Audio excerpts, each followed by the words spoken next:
Hello, and welcome to another segment of Smoke Signals. I'm your host for today's show, Lieutenant Chris Taylor from the LaGrange Fire Department.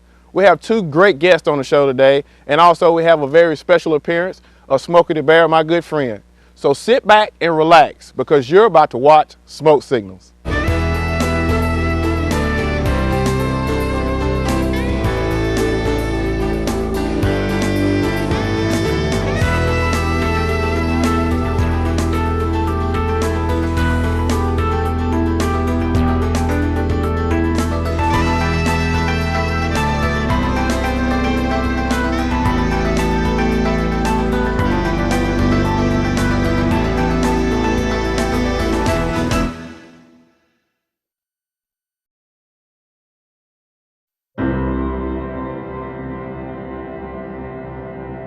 Look ahead, don't look back.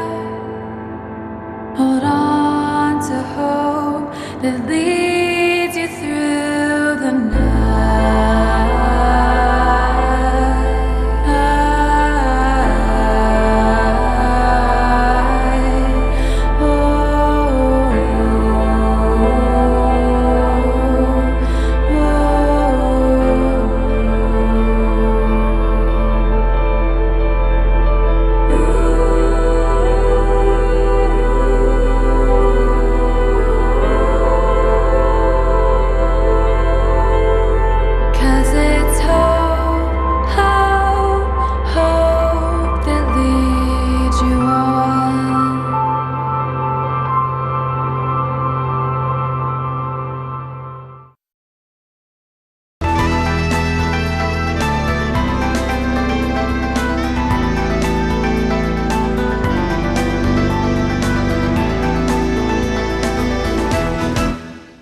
Welcome back here at Holiday Campground.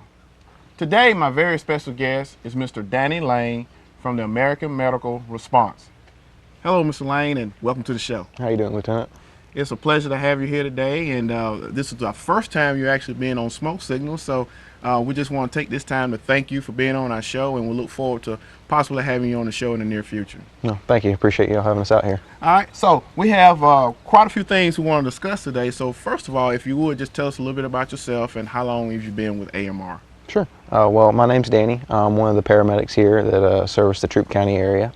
I'm relatively new transition here, but I'm also a field training officer, which means I do a little bit of the outreach programs, stuff like this. Do a little education out in the community, CPR classes, stuff like that. Okay. Training of our field staff, paramedics and EMTs, sort of a little bit of their file reviews and stuff like that. Okay. Sounds good. So I'm quite sure being a field coordinator, you have your hands full with a little bit. with something to take care of every single day, seems like. Yeah. All right. So we have some questions that we would like to ask you, and of course we're getting ready for the summer season, and there's a lot of things that our viewing audience need to know about protecting themselves during the summer. But one particular question I want to ask: what are some traumatic injuries that you see more in the summer, and what can people do to avoid them? Yeah, absolutely. So definitely with us being out here at the lake and stuff like that, a lot of what we see, some of the more devastating injuries are like boating accidents, drownings and stuff like that. Right. So as much as we enjoy serving our community and stuff like that, we'd rather not be needed, especially for type of injuries like that. Right. As I'm sure you know, working at the fire department and stuff like that. So really having the life preservers and stuff like that, something, one for every occupant on any sort of watercraft, Right. Is definitely a must-have. If you're going out there, if you do decide to go out there like boating by yourself or anything like that, making sure that people know when you're going out, when to expect you back, so they can, activate any sort of emergency response or anything like that that might be required, if you're overdue. So that's pretty much as far as waterborne. Anything that's really some of the big accidents that we see, the drownings, and some ways to kind of prevent those. Yeah, because with schools getting out in the month of May and people getting ready for summer vacations and things of that nature, it's very, very important for them to understand about water safety, and just making sure that they have all the necessary equipment, and making sure that when there are small children involved, there's some kind of parental supervision Yeah. there as well. Absolutely. Not just lakes, but like pools and stuff like that. Talking about the importance. I know my family, we live in a subdivision, and the few pools that we do have in our subdivision, it's important to me and protection of my kids that those those owners have a gate and a fence around their pools, and even one of them even has one of the water alarms. For if someone were to fall in, even if they were to crawl over the fence, that kind of stuff. So kind of provide a little bit of a warning and a little more prevention instead of. Okay. Any other summer traumatic safety tips that you would like to give? We see quite a few amount of burns and stuff like that. I know at least here, in this part of the county, bonfires and stuff like that. It seems like just about every year somebody decides it's a really great idea to start one with gasoline instead of another, more approved fire starter. Right, which we know that's a no-no. That is a no-no. Those can lead to some very traumatic and burns and stuff like that. Yeah. All right. Now, some other type of emergencies that we like to talk about, and we're talking about summer safety, heat emergencies, which is a big thing. So could you, if you would, just tell us a little bit about what are some of the common heat emergencies and what our viewing audience can do to avoid them? Sure, absolutely. Well, the first thing would be prevention with like sunscreen and stuff like that. Everybody thinks about sunburn as being sort of a kind of a benign thing. But really, even with just like your first degree burns, your common sunburn, it really cuts down your body's ability to cool itself. Right. And with being able to sweat and stuff like that. So the other thing for prevention would really be to stay hydrated. And if you do find that you are getting dehydrated, as you notice that you're not sweating or you're not having as much urine output as normal, to really make sure that you catch up back on your water. By alternating that bottle of water with that bottle of Gatorade, something with a little bit of salt content in it, and some electrolytes to replace. Yeah. All right. And what can let's say if someone that may have heat exhaustion, things of that nature. What are some preventive things they could do there, or if they find themselves in a position where they are having a heat exhaustion or a heat stroke, kind of talk a little bit about that and what can we do to prevent those types of situations. Sure. So we kind of talked about two things: heat exhaustion and heat stroke. Heat exhaustion is basically simply a really severe dehydration. Is when your body is not only has a deficit of water, but electrolytes. Basically, sodium is the big deal.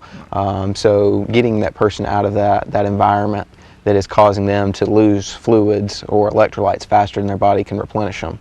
Getting them into a cooler area, into the AC if possible, cooling them down with some wet towels to the forehead, to the armpits and areas like that. Forearms is a good place to put those, and making sure that they take in adequate amount of fluids. If you ever notice, of course, that they're starting to act a little funny, they're not acting themselves, or you notice that they're not sweating at all and they're very hot, then they've moved on to that stage of heat stroke where their body is no longer able to compensate for the heat injury anymore, and that really becomes a true medical emergency at that point. That's definitely when you've turned the point to where you no longer really able to manage that, out here at the lake or at your house or anything like that, and that necessitates a little bit of medical care at that point. One other thing that I was just having to think about, especially with the summer, times of day where people need to, seek a cooler area or shade. Kind of talk about that in places that people can go to generally, kind of get out of the weather at the hottest peak time of the day, so that those type of injuries, those heat injuries don't occur. Yeah, absolutely. It kind of goes back to, maybe planning your day a little bit, not choosing to cut your grass right there at that 2 o'clock in the afternoon, maybe taking that time to, spend some time with the family, lunch or stuff like that if it's on the weekends, maybe kind of pushing your lunches back a little bit. Just sort of planning your day around the weather. If you are going out boating, taking breaks like we have, around here with all the trees and stuff like that and the pavilions, taking a break inside your RV if you have one, that kind of stuff. And then not to mention, I want to add this too, clothing plays a big role in making sure you stay comfortable during the hottest time of the day.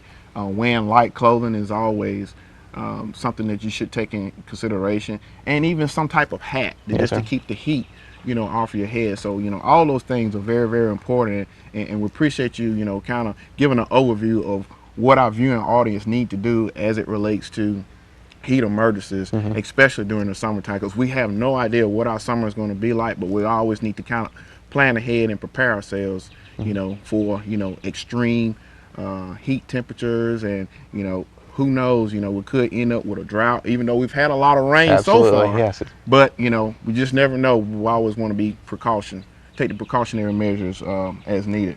Now, what are some things that AMR is doing in the community now? Since you're field coordinator and you're involved in training, I'm quite sure y'all also participate in community events. So kind of tell us a little bit about what AMR has got going on there in the upcoming months. Absolutely. So we always have like our CPR classes and stuff like that we offer to other agencies and stuff like that, medical staff like nursing homes and stuff like that.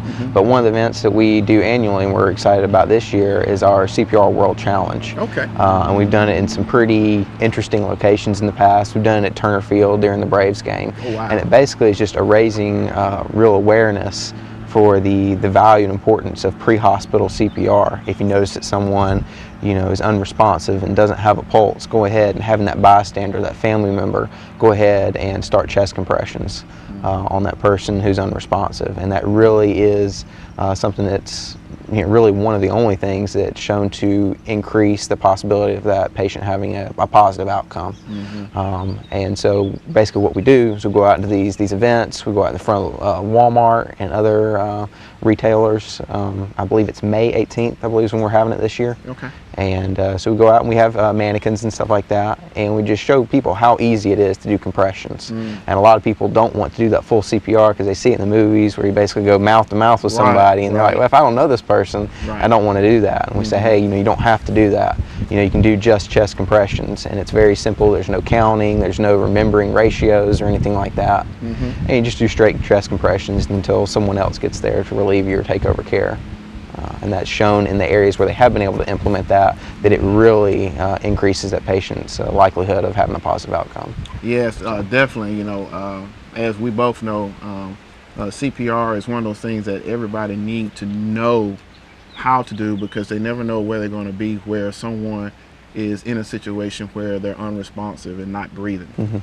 And not only just CPR, but knowing how to use an AED. So kind of touch on that a little bit too, because you find AEDs now a lot or more common, and in most cases in some public facilities. You do. And so basically, if you find yourself with someone else, are able to call for help. Most everybody carries a cell phone these days. And so an AED is basically, stands for automatic external defibrillator. And it's what you see in the movies where they put the pads or the paddles on somebody. Nowadays they come with pads, basically big sticky gel pads, so you don't have to hold any sort of paddles or anything on it. And you basically, you open it up, you turn it on, there's diagrams on the pads. You put one on the patient's right side of their chest, just underneath their clavicle right here, and you put the other either on their back or right here underneath their left arm, right there, kind of underneath the armpit. And you turn it on, and most of them are fully automated, and they'll walk you through the steps.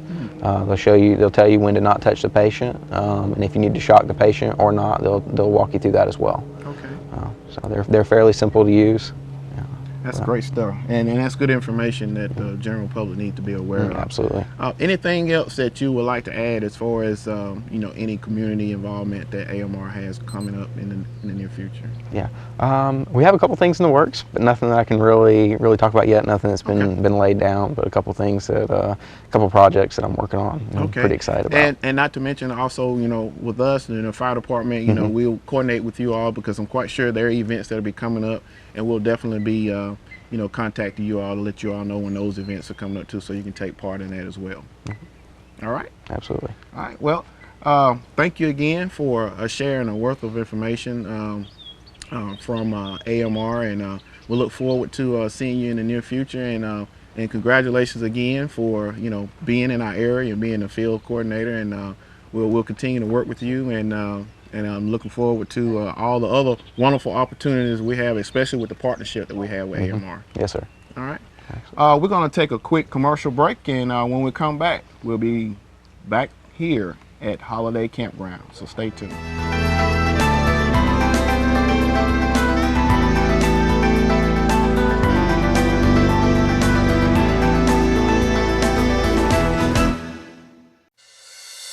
Used to be invincible. You offer me eternity and a world of happiness.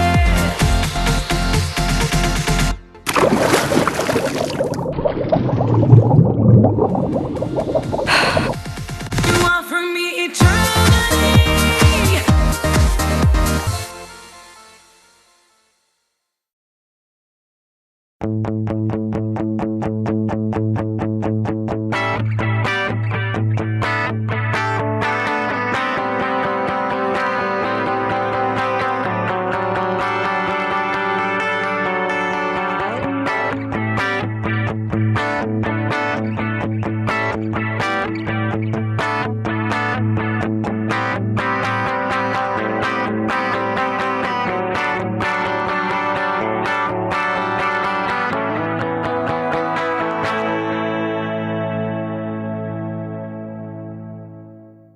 When boating this summer, remember 3 things. We call them the big 3.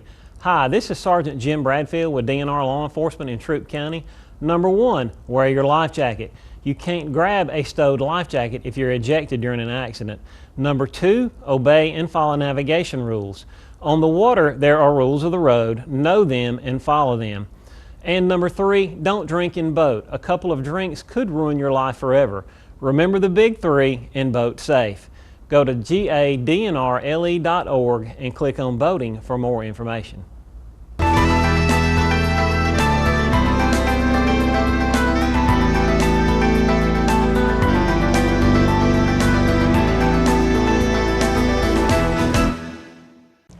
Welcome back here at Holiday Campground. My next guest is Ray Brundage from the Georgia Forestry Commission. Hello, Ray, and welcome to the show. Hello, Chris. Glad to be here. Well, it's always a pleasure to have you on the show. You always have some great information from the Georgia Forestry Commission that you would like to share with our viewing audience.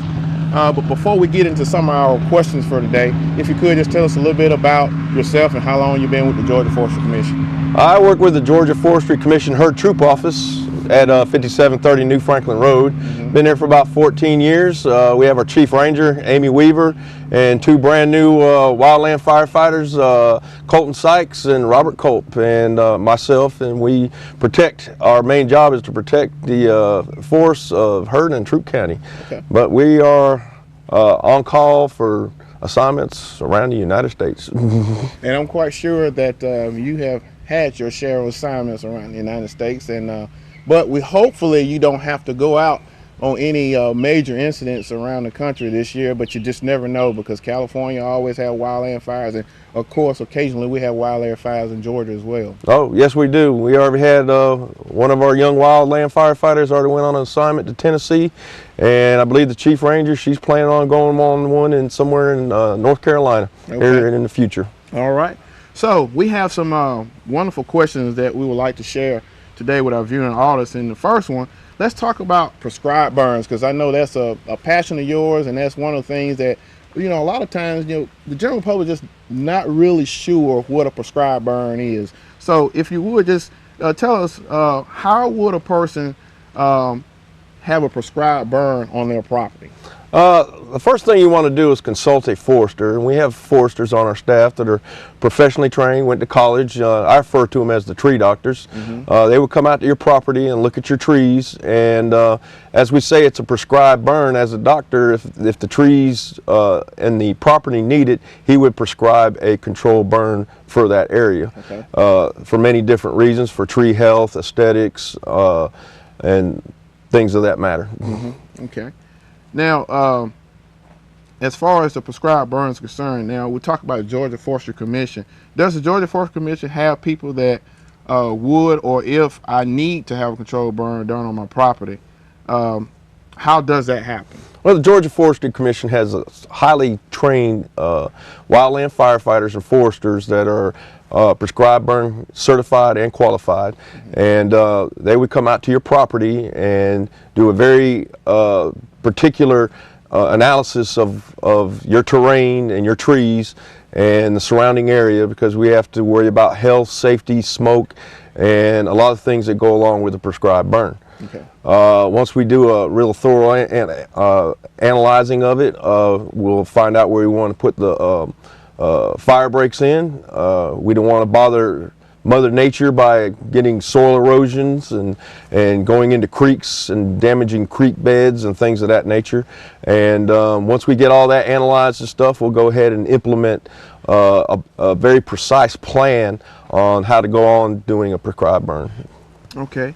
Now, what are the steps in getting a prescribed burn done from the Georgia Forestry Commission? Like I said before, first you get a forester out there, and from the Georgia Forestry Commission, he'll come out to your property, take a look around, he'll analyze everything, and then if your property needs to have a prescribed burn, he'll go ahead and let you know that what it needs to be done, and then he'll get with the unit in that area, make an appointment, and we'll go out there and do the analyzing, things of that nature, and then we'll get with the landowner and we'll walk the property where he wants the fire breaks, and we'll make plans, precise plans, where we're going to burn at, where we're going to put the fire breaks at.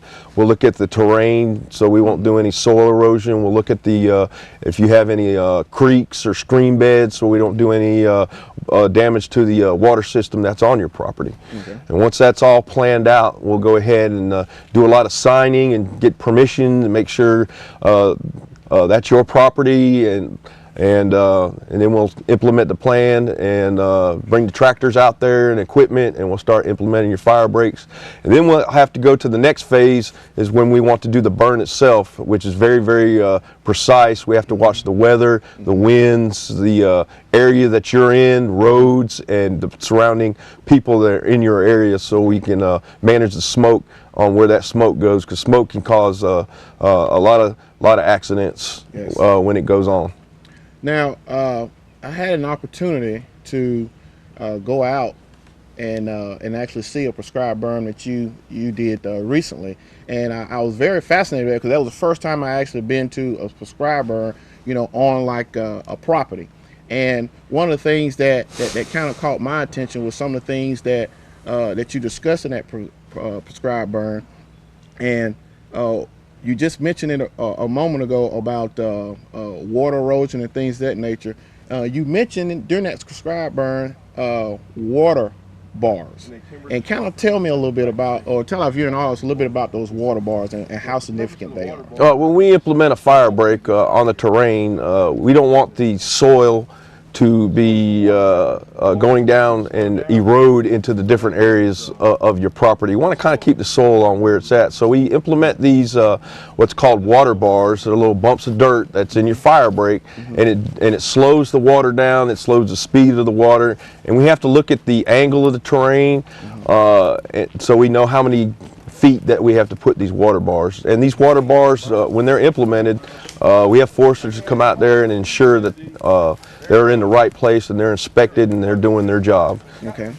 Now, along with that, let's go back a little bit and let's talk about what are some of the methods that you all use when it comes down to you've gone through the process, you've done all the paperwork, now it's time to burn. What are some methods that you all use to actually start your burns when you get ready to do a prescribed burn? Well, like we said before, first we want to do is get a detailed weather report on what's going on that day. And when we say we're going to agree to do that burn, we've been trained to have different types of techniques of burning the property when we light it. We have a flanking, backing fires, spotting fires, but the last thing we want to do is what's called a head fire. Because our mission was, when we go out there, we want to burn the property and everything that's on the ground. So we want to consume as much of the material on the ground as possible, and what we want to do is implement what's called a backing fire. Okay. So now, usually when you have your burns, are they slow burns or are they fast burning burns? How does that work, and how do you control that? Well, as it's called a controlled burn or prescribed burn, we use what's called a backing fire. And a backing fire consumes up much more material, about 80% to 95% of the material on the ground, versus a wildfire or a head fire, which just scorches the top of the ground, and it doesn't burn or have what you want done to your property.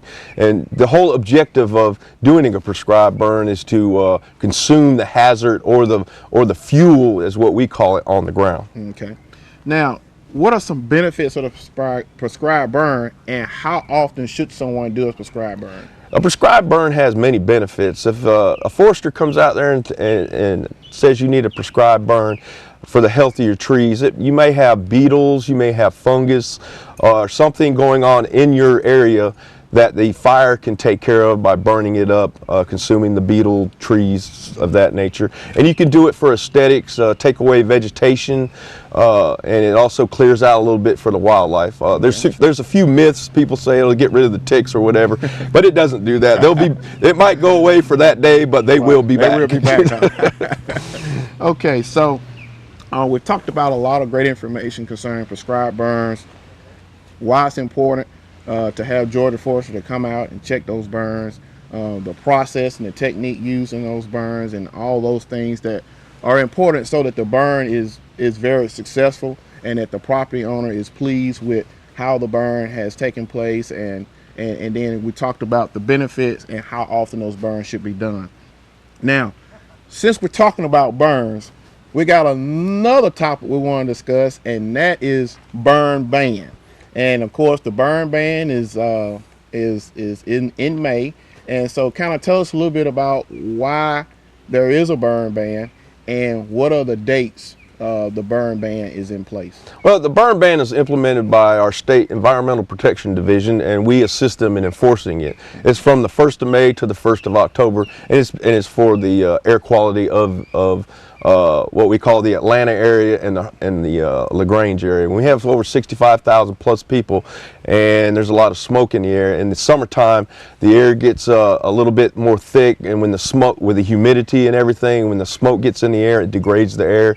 So it's an air quality issue on when people do burn. So that's why we don't do them during the 1st of May to the 1st of October. October comes around, some of the humidity goes away, the wind's blowing a little bit more, and it pushes that smoke right on out of here. Versus on the 1st of May, the air's kind of not blowing, it's kind of stagnant. So if you did do a controlled burn, that smoke will be milling around, kind of hanging around and degrading the air quality for the people to breathe. So. Okay, so just remember, the burn ban goes in effect May 1st through October 1st. There's no outside burning allowed during that time frame.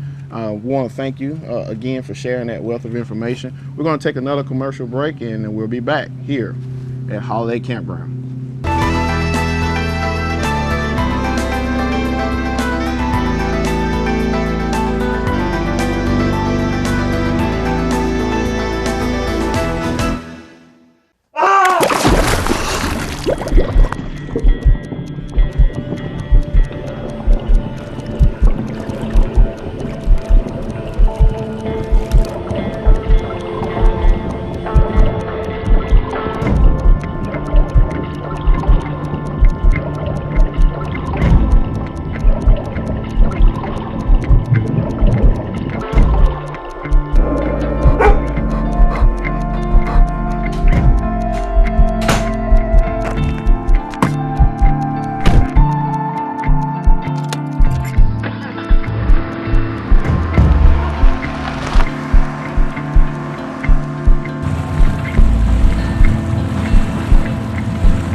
Welcome back to Holiday Campground. We want to take this time to thank both our guests for being on the show today.